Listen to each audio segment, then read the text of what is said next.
Nacional.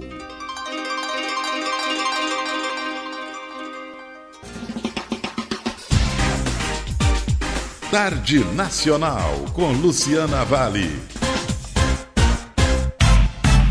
Entrevista. Vamos saber como aconteceu o mutirão nacional de cirurgia da criança, sábado retrasado, no dia 7 de maio, em 8 estados do Brasil e o Distrito Federal, que contemplou também o Rio de Janeiro, onde foram atendidas 91 crianças que possuíam doenças de baixa complexidade. Foi a 10ª edição deste mutirão nacional, e quem conversa conosco sobre o assunto é o diretor da Associação de Cirurgia Pediátrica do Estado do Rio de Janeiro, Dr. Marco Daia. Dr. Marco, boa tarde. Boa tarde, como vai? Muito obrigada por atender ao nosso convite, vou bem. É Marco Daia, é isso? É Daia, Marco Daia. Daia, não tem a pronúncia do H. Marco Daia, diretor da Associação de Cirurgia Pediátrica do Estado do Rio de Janeiro. Doutor Marcos, a primeira dúvida, este mutirão aconteceu em que hospital? Olha, no Rio de Janeiro nós tivemos a felicidade de ter esse ano 6 hospitais envolvidos. Nós tivemos o Hospital Federal Cardoso Fontes, onde eu sou o chefe do centro cirúrgico e um dos staffs da cirurgia pediátrica, no Hospital Estadual da Criança, que fica na Vila Valqueire, que é controlado pelo Estado, nos Servidores do Estado, no Hospital Federal de Servidores, no Albert Schweitzer, em Realengo, no Hospital São Zacarias, em Botafogo, e no Hospital Municipal de Macaé. Ou seja, 5 hospitais no município do Rio e 1 no Norte Fluminense. Isso, exatamente. Tá. Esse é o primeiro mutirão aqui no Rio? Não, o Rio de Janeiro é sempre muito participativo nos mutirões de cirurgia pediátrica desde a primeira edição. Essa é a 10ª edição e contabilizando desde o início, no Brasil inteiro, com essas edições de mutirão, nós já atendemos mais de 4.000 crianças. O Rio de Janeiro sempre vem na frente em relação à quantidade de crianças que conseguimos operar. Este ano, com 91 crianças, nós não sabemos ainda a quantidade total, porque a Associação Brasileira não nos deu ainda não divulgou. Não divulgou. Uhum. Esse mutirão é organizado pela Associação Brasileira de Cirurgia Pediátrica.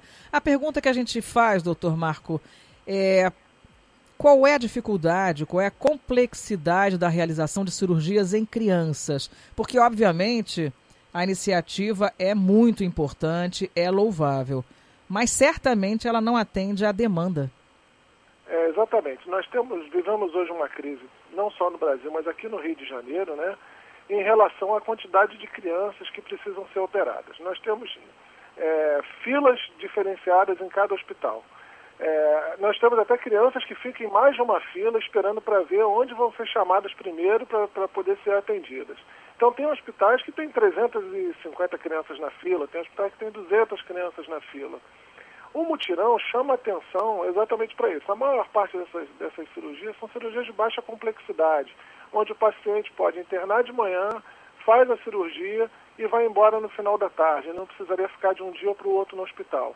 A gente tem, desculpe lhe interromper, a gente tem crianças de diferentes idades, obviamente, com diferentes problemas, né? E os mais comuns apontados aqui são hérnia, fimose e hipospádia. O que é hipospádia, doutor Marco?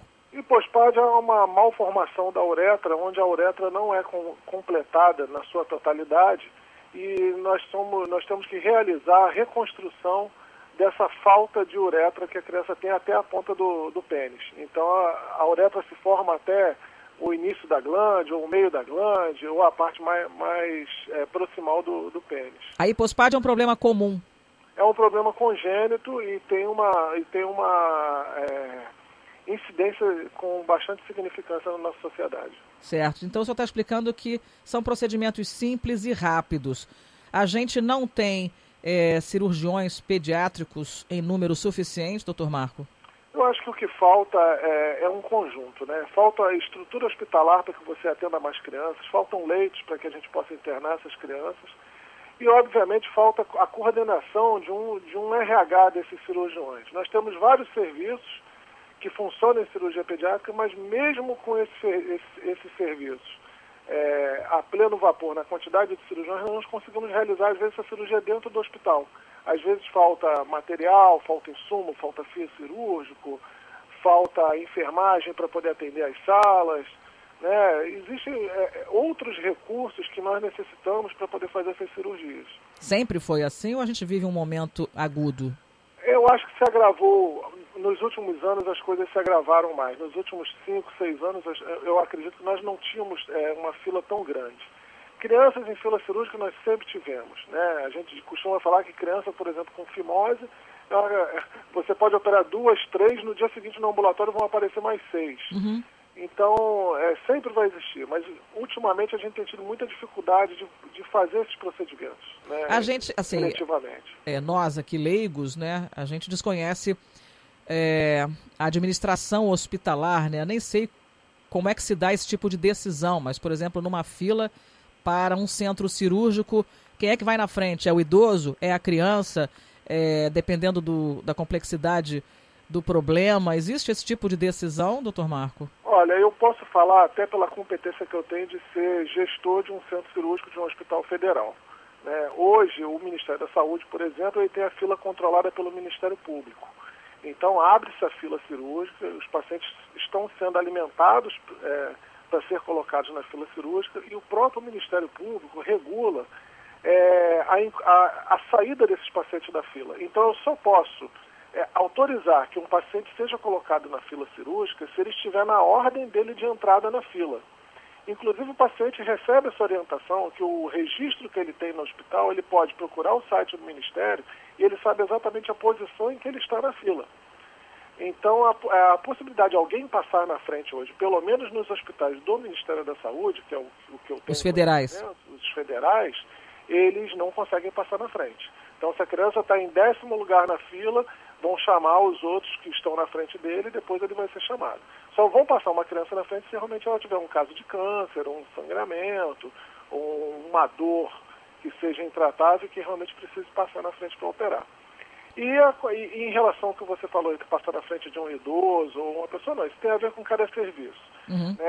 Um dos motivos do mutirão é divulgar a cirurgia pediátrica. Por que essa divulgação? Porque o cirurgião pediátrico, apesar de ser um cirurgião específico de criança, muita gente não sabe que ele existe, né? Nós estudamos, além dos 6 anos de faculdade, somos obrigados a fazer mais 5 anos de especialização para ter a chancela, né, a possibilidade de operar uma criança sem auxílio de um outro staff. Então, são 5 anos de formação além dos 6 de faculdade. Nós somos treinados para exatamente pegar os indivíduos nessa faixa etária, até os 18 anos de idade, e tratar deles de uma forma integral no que se refere à cirurgia, né? O senhor saberia me dizer, eu acho que é uma informação que talvez eu não consiga obter com o doutor Marco, quantos cirurgiões pediátricos nós temos no município do Rio de Janeiro? Eu sei te dizer no Estado. No Estado? Porque a associação. No Estado nós estamos em torno de 110, 120 cirurgiões cadastrados pela CIPERJ, mas em atividade mesmo em torno de 90 a 100 cirurgiões, porque alguns já estão aposentando, né? Sempre tem uma população flutuante e tem sempre outros chegando, que estão acabando a residência médica. Com certeza tem muito hospital, com certeza, doutor Marco, tem muito hospital por aí sem um único cirurgião pediátrico. Existem muitos cirurgiões que não tem nenhum cirurgião pediátrico, que deveriam ter. Por lei?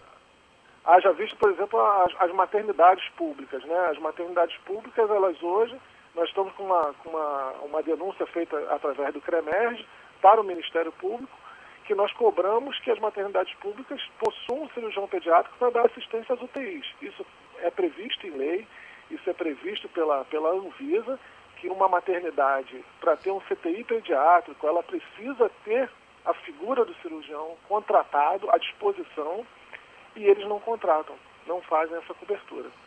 Quando eles precisam, eles ficam ligando para várias pessoas, ligam para 20, 30 cirurgiões até achar alguém disposto a ir naquele hospital para poder dar uma assistência. Que sufoco. Só para a gente ter uma ideia da velocidade dessa fila de espera hoje das crianças que têm, enfim, que necessitam de cirurgia. No hospital, o senhor dirige o hospital do? Eu sou do Hospital Federal Cardoso Fontes. É aquele de Jacarepaguá, né? É. Tá. Quantas cirurgias pediátricas são realizadas lá por mês? Sem mutirão? Sem mutirão, em torno de 50 a 60 cirurgias. Por mês. É uma média de 2 por dia? Quase isso. Nós operamos 5, 6 crianças por dia. 5, 6 por dia? Então dá mais do que 50, 60. Não, mas nós operamos terça e quinta cirurgias preventivas e ficamos à disposição para os outros tipos de cirurgia de emergência também. Entendi.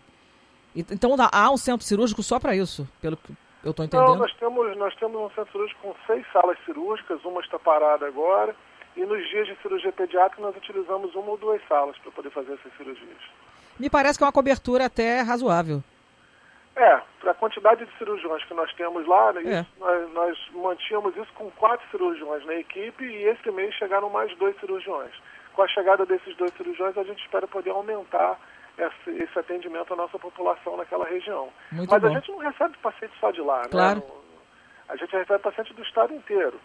Por exemplo, eu faço um trabalho de atendimento às crianças do Hemorrio que precisam ser operadas, que têm anemia falciforme, doenças hemolíticas, e a gente faz as esplenectomias e colecistectomias, a retirada da vesícula e a retirada do baço.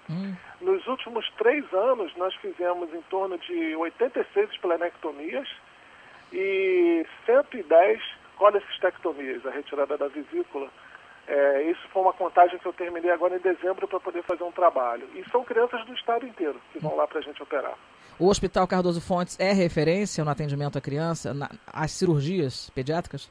Para esse tipo de cirurgia, por exemplo, das crianças com anemias hemolíticas, o Hemorrio costuma direcionar para a gente e para o Hospital da Criança na Vila Valqueire. E a gente tem cumprido com bastante eficácia o nosso papel, porque são cirurgias de maior complexidade, aí não seriam essas cirurgias menores, né, de fimose, de hérnia, né? São cirurgias que você precisa de um material de videolaparoscopia, de um material mais aprimorado, um material mais caro. E a gente conseguiu reunir condições, conseguiu trabalhar junto à direção do hospital para conseguir esse material e conseguir atender essas crianças. Então, hoje em dia, a gente consegue, são crianças que têm mais urgência de operar. Uma criança que precisa fazer uma esplenectomia, às vezes ela faz 3, 4 transfusões sanguíneas num período de 2 meses. Então, essa criança está sofrendo, essa criança está anemiada, essa criança precisa de mais urgência em fazer a cirurgia. E aí a gente consegue, às vezes, resolver, quando essa criança chega, em 1 mês, ou às vezes até menos que 1 mês, esse problema da criança. Que bom. Para a gente encerrar, doutor Marco, quando é o próximo mutirão nacional de cirurgia da criança? O mutirão ele costuma ser sempre nos meses de agosto. Esse ano, por causa da Olimpíada, a Associação Brasileira de Cirurgia Pediátrica definiu que seria junto do Dia das Mães, por isso que colocou ele em maio, e foi uma alegria muito grande, porque todo mundo que participa do mutirão vai de graça para o mutirão, né? Os anestesistas, os enfermeiros, o pessoal da limpeza do hospital, né? A limpeza já até está lá, mas eles me perguntam o ano inteiro quando é que vai ser o mutirão. Que bacana. Todo mundo quer ir, todo mundo quer participar, a gente compra brinquedo para as crianças, a gente faz lanche para a equipe cirúrgica, a gente tenta fazer algumas atividades para poder deixar o dia mais feliz.